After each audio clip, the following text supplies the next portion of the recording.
adoráveis ouvintes! Sejam muito bem-vindos a mais um episódio do Extramuros Podcast. Sou Washington Clark dos Santos, seu anfitrião. No conteúdo de hoje, sob o patrocínio da X360, uma empresa comprometida com a exatidão, os conduzirei em uma palpitante conversa com Deusimar Guedes, agente de Polícia Federal aposentado, autor de diversos livros e artigos que abordam cientificamente aspectos relacionados à cannabis sativa, mais popularmente conhecida como maconha, com ênfase em aspectos que envolvem a utilização de derivados dessa planta para fins medicamentosos. Saudações fraternas, Deusimar. Agradecendo imensamente por você ter aceitado ao convite para participar deste episódio. Dou-lhe as boas-vindas e, seguindo o protocolo de nosso podcast, peço que se apresente, por favor. Olá, Washington. Grande abraço a você. Parabéns pelo valoroso programa. Quero dizer da minha satisfação de estar participando desse seu importante canal educativo. O meu nome é Deusimar Guedes, eu sou agente especial da Polícia Federal, aposentado, e também sou advogado e psicólogo, sendo especialista em criminologia e psicologia criminal, onde o meu dia a dia nos últimos anos tem sido exatamente lidar com essa temática da segurança pública e mais especialmente em relação à prevenção, à educação sobre drogas e também o tratamento de usuários e dependentes químicos. Então, repito, é uma satisfação estar aqui participando contigo dessa valorosa discussão em relação ao uso medicinal da maconha ou de derivados dessa planta. Meu caro, quais são as diferenças entre o consumo recreativo da maconha e o uso de seus componentes para fins medicinais? Olha, eu acho que há uma diferença muito grande entre o uso recreativo da maconha e o uso de seus componentes para fins medicinais. O uso recreativo, na forma fumada, por essa erva contém os mesmos componentes cancerígenos que o tabaco, por exemplo. Quer dizer, então, ela é extremamente tóxica. Então, ela fumada, ela é venenosa, ela é tóxica. Agora, a extração de alguns componentes dessa substância na quantidade correta para aquelas pessoas que estão precisando, especialmente o CBD, né, o canabidiol, que é a que tem sido mais estudada, então tem apresentado efeitos promissores na farmacologia, né? Mas, como disse, alguns componentes extraídos da droga, não a droga fumada. Aí é uma diferença muito grande, inclusive uma é venenosa, a outra é aparentemente medicamentosa, né? Gosto sempre de fazer um comparativo com, por exemplo, o ópio, né? O ópio é uma substância extremamente danosa ao ser humano, mas alguns componentes do ópio, como a morfina, a codeína, têm largo uso terapêutico. Então, com a maconha é a mesma coisa. A maconha fumada é uma coisa, é tóxica. Já alguns componentes, especialmente o CBD, que é o mais estudado até o momento, têm apresentado efeitos promissores na farmacologia. Quais são os principais componentes da cannabis e como eles podem ser usados terapeuticamente? A cannabis, atualmente, já foram descobertos pelo menos cerca de 400 compostos nessa planta, né? Já foram encontrados até o momento.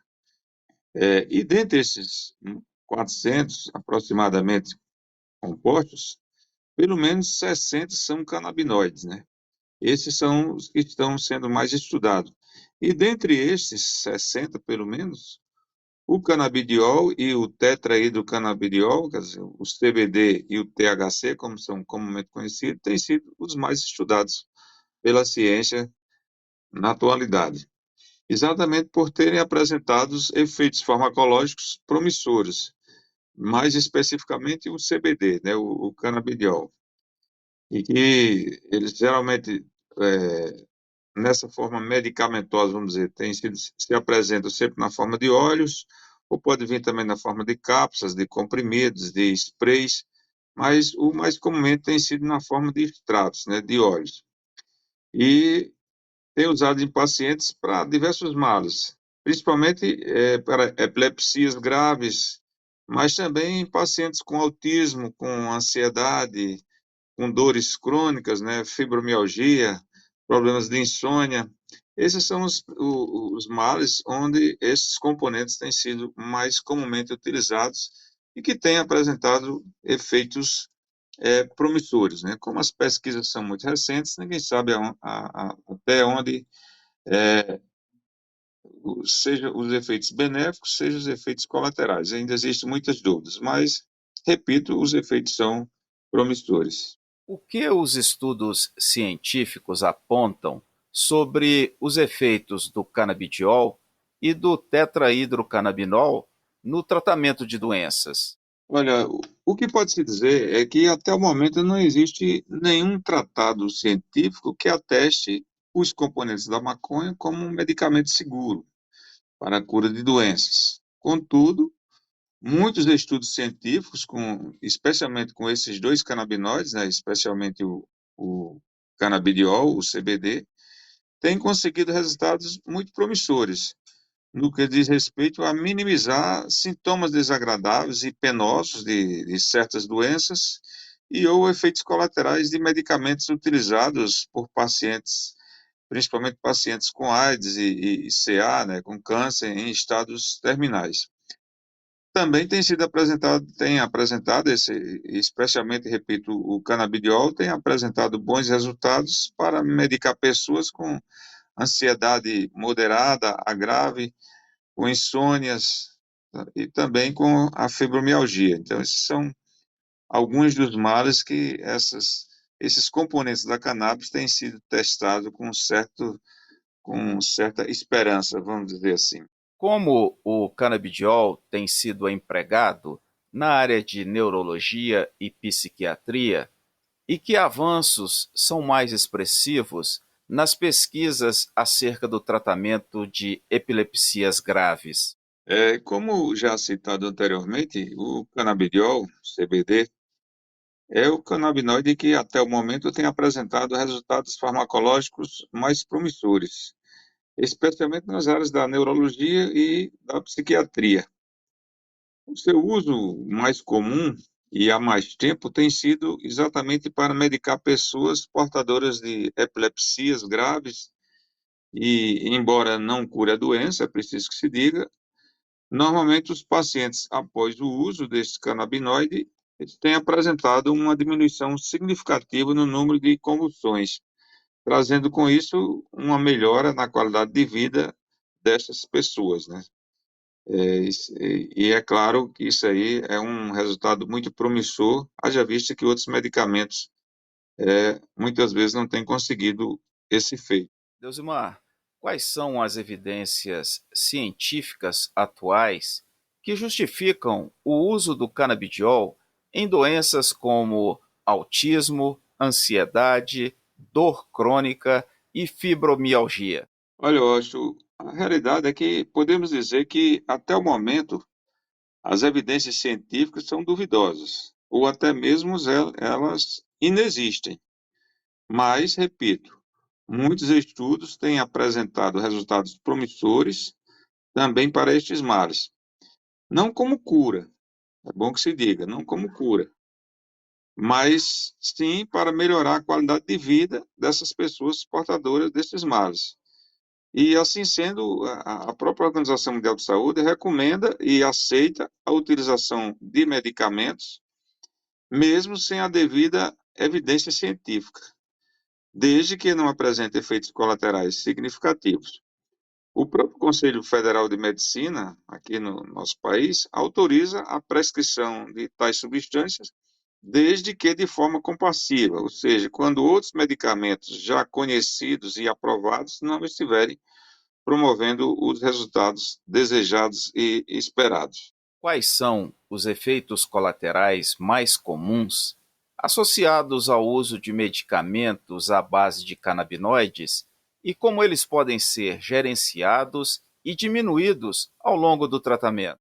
Os efeitos colaterais mais alegados por alguns pacientes são exatamente a tontura, alterações do apetite, depressão leve ou piora deste mal naquelas pessoas que já são portadoras, certa desorientação, humor eufórico, né? Amnésias de curto prazo, né? Esquece daquelas. A memória de curto prazo fica bastante prejudicada em alguns casos. Também alguns desequilíbrios, alteração da fala, né? Com a fala um pouco embolada, ou falta de energia, etc. Contudo, tais efeitos geralmente tendem a diminuir. O que atestam, o que narram os pacientes é que esses efeitos tendem a diminuir é, logo após as primeiras semanas, com o passar do tempo. E a consequente, geralmente, certamente é porque acontece uma adaptação do organismo, né, do paciente a essa droga. Mas é importante que esses efeitos desagradáveis sejam acompanhados de perto e assiduamente pelo profissional da saúde para a possível necessidade de adaptação da dosagem, da posologia correta para cada caso, bem como para a avaliação desses efeitos e como são provocados, porque muitas vezes podem ser também não só pelos efeitos do componente da maconha, mas por interações medicamentosas, especialmente o que a maioria dos estudos tem demonstrado, é às vezes a interação com outros sedativos, né, os benzodiazepínicos, com opioides, etc., que podem estar é, o paciente pode estar também tomando outros medicamentos e essa interação, esse consórcio desses medicamentos com os derivados da cannabis podem trazer esses efeitos colaterais. Então, são sintomas, são aspectos que precisam ser cuidadosamente analisados de forma assídua pelo profissional da saúde. Quais são os desafios enfrentados pelos pesquisadores devido à ilegalidade da maconha em muitos países? Sem sombra de dúvidas, o fato da maconha ser considerada ilegal na maioria dos países do mundo dificulta o avanço das pesquisas. Mas eu acredito que o maior entrave ainda é o preconceito enraizado na sociedade em relação a essa droga. Não só na sociedade em geral, nas pessoas do povo, vamos dizer assim, mas também nos próprios especialistas, nos próprios profissionais também. As crenças ideológicas, elas são as responsáveis por influenciar e impedir, de certa forma, esse avanço desses estudos, dessas pesquisas. Pois, como disse, os próprios pesquisadores e patrocinadores dessas pesquisas também sofrem dessa contaminação ideológica, desse preconceito em relação à substância, exatamente e principalmente pelo fato dela ser ilícita, dela ser ilegal em quase todos os países do mundo. As recomendações da Organização Mundial da Saúde em relação à cannabis medicinal, no geral, são seguidas pela Agência Nacional de Vigilância Sanitária? Em que estágio se encontra a regulamentação do uso e a distribuição de medicamentos derivados da cannabis no Brasil? São sim, são sim, eu acho. A Anvisa tem seguido fielmente a maioria das recomendações da OMS, da Organização Mundial de Saúde. E em relação a autorizações para utilização de componentes da maconha na farmacologia, não tem sido diferente. Já existe autorização, inclusive, dessa agência para a venda de pelo menos 15 a 20 remédios é, com componentes da cannabis, especialmente com o CBD e o THC, né? A indústria farmacêutica, por já possuir outros medicamentos com finalidades similares, é que não tem mostrado assim tanto interesse é, em relação a isso, é o que me parece.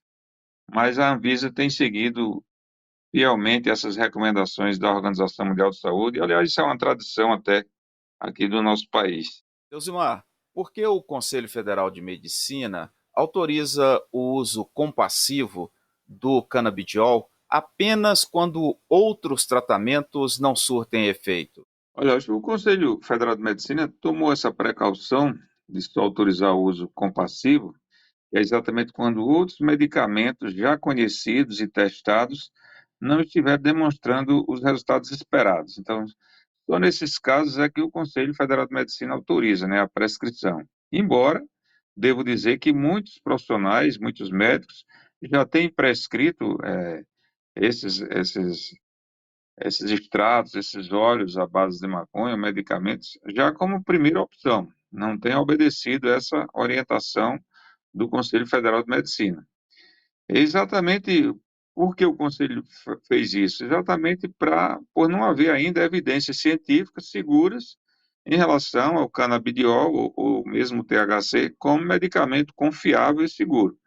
Então, as pesquisas são incipientes, né? Elas são ainda muito primárias, então ninguém sabe ainda, a gente ainda desconhece, a ciência desconhece tanto os efeitos benéficos que poderão advir, né, dessas substâncias, como também e especialmente os efeitos desagradáveis, efeitos colaterais. Daí esse cuidado do Federal de Medicina. Qual é a importância do acompanhamento médico durante o início do uso de medicamentos à base de canabinoides e quais as perspectivas para o futuro da pesquisa em cannabis medicinal? E a importância desse acompanhamento médico é indispensável. Haja vista tratar-se de uma droga pouco conhecida ainda, como já falamos, em relação aos possíveis efeitos benéficos ou mesmo colaterais desagradáveis. E em relação às perspectivas das pesquisas, tudo vai depender da minimização desse preconceito ainda reinante, né, sobre a maconha, por a sociedade como um todo e até pelos próprios profissionais, mas acredito que os estudos devem avançar sim, seja para comprovar ou para negar a importância dos componentes da cannabis para a saúde pública. Entendes como possível a garantia de que os resultados das pesquisas permaneçam embasados em evidências científicas sólidas? Acredito sim, eu acho. Acredito sim. E os avanços dessas pesquisas, num futuro próximo, chegarão a um estágio em que as evidências científicas irão atestar a eficácia ou não de componentes dessa planta como medicamento, né? Então, acho que tem havido uma mobilização, quase que no mundo todo, uma flexibilização também em relação a isso tudo, seja as pesquisas, seja inclusive o uso recreativo, que eu sou contra, né? Mas tem havido essa flexibilização. E tudo isso, de certa forma, deve contribuir para o avanço dessas pesquisas e, claro, para chegar a um resultado, seja a favor ou contra. Na prática clínica, quais são os próximos passos para a implementação segura e eficaz da cannabis medicinal? Isso vai depender exatamente do avanço das pesquisas e do resultado dessas pesquisas, né, desses estudos. Devo dizer que um dos entraves comumente enfrentado pelos estudos científicos em geral é que a ciência, isso no mundo todo, não só no Brasil, mas a ciência, ela geralmente tem muita dificuldade em influenciar a política. Não sei por quê, mas existe esse entrave, essa dificuldade comum da política aceitar aquilo que é aconselhado pela ciência. E as decisões governamentais, geralmente, elas são muito mais embasadas em crenças e interesses ideológicos do governante de plantão e também, às vezes, de interesses até financeiros, do que naquilo que a ciência indica, naquilo que a ciência aconselha. Meu caro, caminhando para o final de nossa conversa, agradeço imensamente pela tua esclarecedora participação neste episódio e coloco este espaço para tuas considerações finais.